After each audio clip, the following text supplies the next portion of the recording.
Hi guys, welcome back to my channel. It's Kat. Happy New Year, happy 2024 to all of you. I hope you guys had a wonderful and safe new year. But a new year means a new set of books to read, and I'm so excited. I'm excited to see what I'm going to be reading this year, and I'm super excited to see what everyone else is going to be reading this year. So let me know what the first book of 2024 is that you read. An update to my channel: I changed my YouTube handle. Before, my YouTube handle used to be called Cool Cat Reads, and I started making YouTube videos when I was really young and so I had like a silly name like Cool Cat Reads, but now I'm grown up and now my YouTube handle is Thriving with Cat. And the reason I chose this is because I feel like at this stage of my life, I feel like I'm thriving, I am growing, I'm healing. I started therapy and I believe that we're all thriving together. And so I invite all of you guys to thrive along with me. So let's just thrive. Let's thrive in 2024. So for this video, I'm going to make a recent reads video. So I'm just gonna quickly go over the books that I've finished off in the year of 2023. I unfortunately did not meet my Goodreads goal. I was one book away. I was literally on the last book. But my family experienced some tragedy at the end of the year, so I couldn't finish that one last book because I was busy taking care of my family. So it's okay, new year, new goal. Let's get started on the books that I read at the end of 2023. Starting off with The Oceanography of the Moon. This is by Glendy Vandra. So this book was a letdown, and I'm so sad because I had such high hopes for Glendy Vandra. I read her book Where the Forest Meets the Stars. I'm sure I mentioned this like a million times before, and I truly enjoyed that book so much. So I had high hopes because I really enjoyed her writing, and I felt like, okay, I'm going to enjoy this book too. But I did not enjoy this book, and I gave it a 2.5 star rating. This book basically is about a famous author named Vaughn who lives in the city, and he starts experiencing writer's block. And then he decides to retreat to the countryside to kind of clear his mind. There he meets a girl named Riley and her eccentric family, and he starts living in their farm, I think.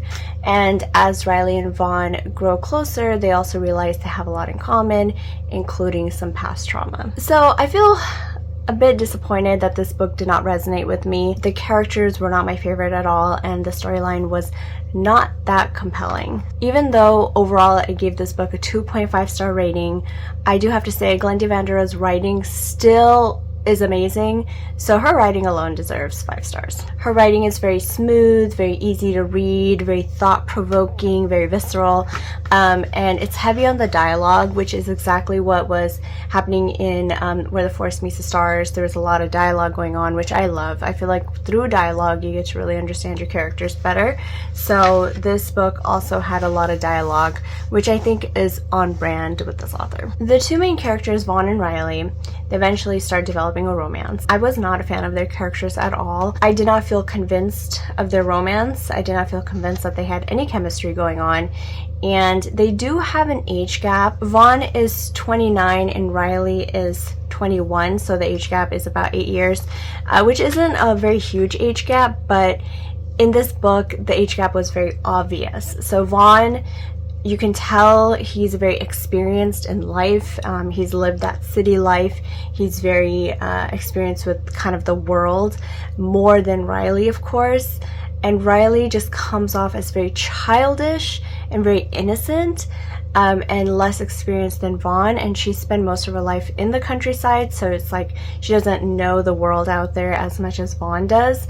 And just that difference in experience and kind of their maturity levels, it was too obvious in the book. There's some books where the age gap you can't really tell because the characters usually are all on the same maturity level. I do have to say that Riley and Vaughn's traumatic past was explored, and it was interesting to read about because both of their traumas tie together, so that was pretty interesting, the revelation at the end. However, it was not that profound. I was pretty disappointed with this book, unfortunately. I had high hopes, and I guess that's my fault. I should not have had high expectations, but it's Glendivandra, so I was thinking that it's going to be another book that pulls me in. Unfortunately, it did not, but I still have one more Glendivandra book left, so fingers crossed that it ends up being another favorite like the first Glendivandra was.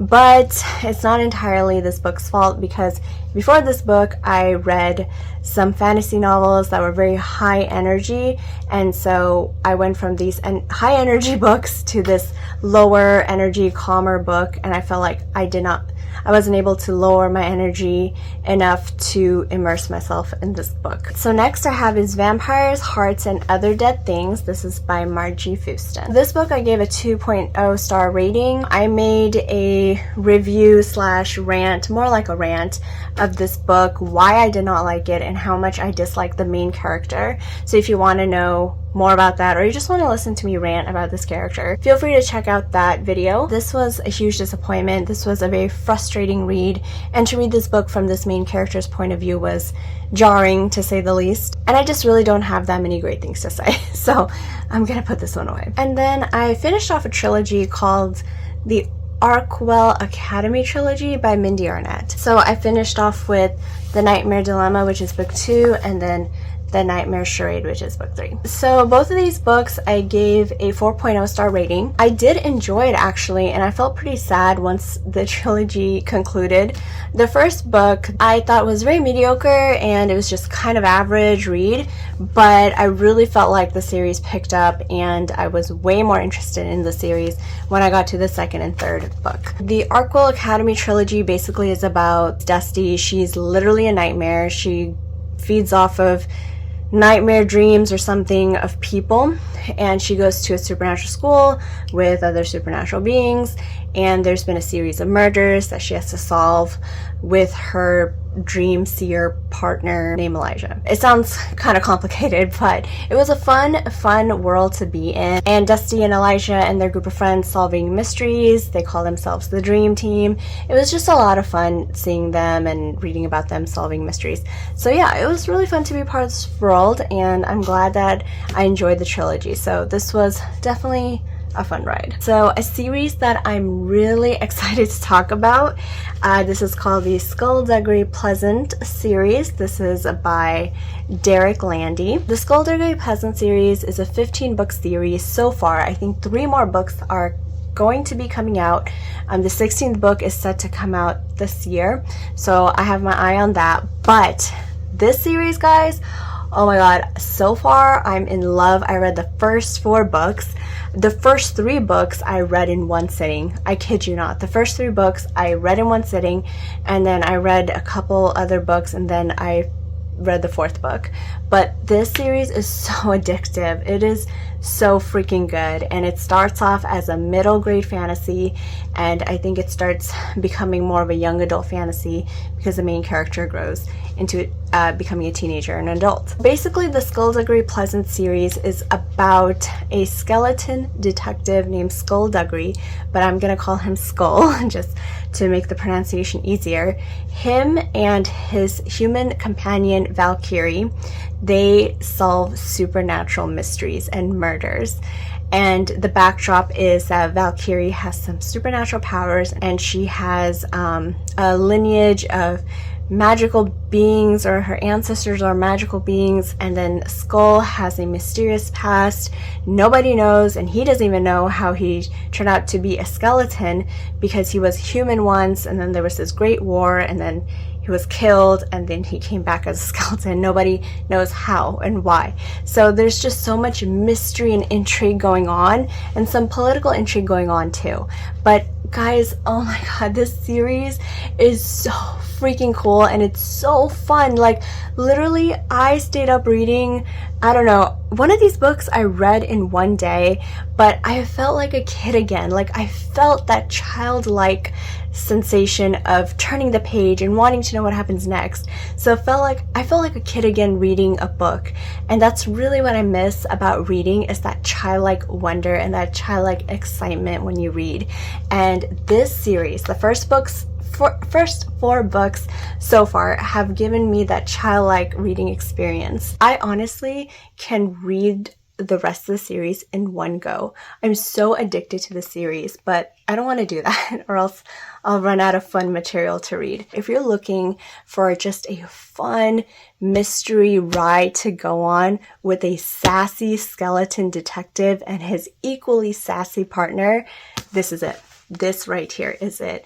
The sass, the wit, all of it, the sarcasm, the humor, it's so fun. The plot twists are twisty, and it's set in Ireland, so that's fun. I had such a great time with these first 4 books, and I'm so excited to go into the next 11 books until the next 3 books come out. This series has been sitting on my shelf for about a year, and I did not pick it up.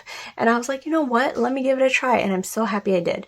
So yeah, this was amazing. And just to quickly go over the titles of the books. So book 1 is just Skullduggery Pleasant. And by the way, these covers rock my socks off. Like, I love these covers so much. They're so fun. Book 2 is Playing with Fire. Book 3 is The Faceless Ones. Book 4 is The Dark Days. The first 3 books I gave a 4.0 star rating.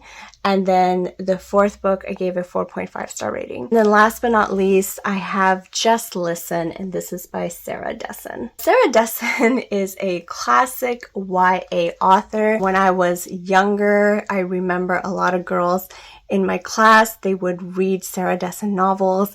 I never got into it because at that time I was really into like more vampire books and more like fantasy or more like supernatural books. But I did see a lot of girls read this, and I know even though I'm an adult, I still wanted to give Sarah Dessen a try, and I'm kind of glad I did. I gave this book a 4.5 star rating. This book basically is about Annabelle Green. She is a model, and I believe she's a commercial actor. And in a back-to-school commercial she did, she is basically the girl who had everything. That's what the commercial portrays her as. But her real life is the opposite of that. She had a best friend named Sophie, and Sophie was a popular girl, and by association, Annabelle became very popular as well. One night at a party, she had a very unfortunate experience, and after that, her and Sophie no longer became friends, and she lost her friendship with Sophie. She lost her popular status in school, and her life basically took a 180. Then she meets Owen, and they start a bond, and they start sharing a love for music. Owen is a very straightforward guy, and Annabelle is somebody who had to hide a lot of herself, and especially what happened to her that night, and she had to keep a lot of that in. She wasn't able to be as forward as Owen was, but he helps her come out of her shell. I do want to give trigger warnings for SA. If that is something that triggers you, then I would definitely warn you about that. It was something that did trigger me. The SA scene in this book hit too close to home, and I had a panic attack after reading it, but it resulted in me booking my first therapy session. So silver lining somewhere. Even the characters in this book, they resembled some people in my life. This whole book just felt a little too personal. But regardless, the book was still really, really good. I'm really happy I actually picked up Sarah Dessen as an adult, because I feel like reading it and relating to it is so different compared to if I read this as a teenager. I also want to give another trigger warning for ED. The main character's sister experiences ED and depression, and so if that is another thing that triggers you, please be careful when going into this book. I do feel like the author did a really good job handling very heavy topics such as SA and ED and depression and such. And overall, I did enjoy Sarah Dessen's writing too. I feel like it was very emotional and very deep, and I really enjoyed the way she developed the characters throughout the whole book, even the side characters. And I also liked reading about the struggles that the side characters were going through and how they were handling it. I thought Sarah Dessen did a great job just kind of giving each character their own struggle to work with. This book really raised awareness about owning your voice, speaking your truth about your experience, and just how much strength that takes, because it's not easy to just talk about something tragic or traumatic that has happened to you. That takes a lot. So just owning that and owning your voice and not being afraid to speak up. And I felt like that was handled and that was talked about throughout this whole book. Overall, I would love to read more Sarah Dessen too in the future. Alright guys, so that's all I have for this video.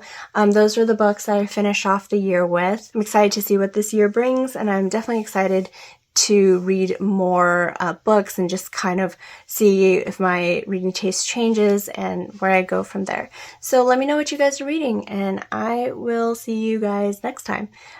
Take care and be safe. Bye.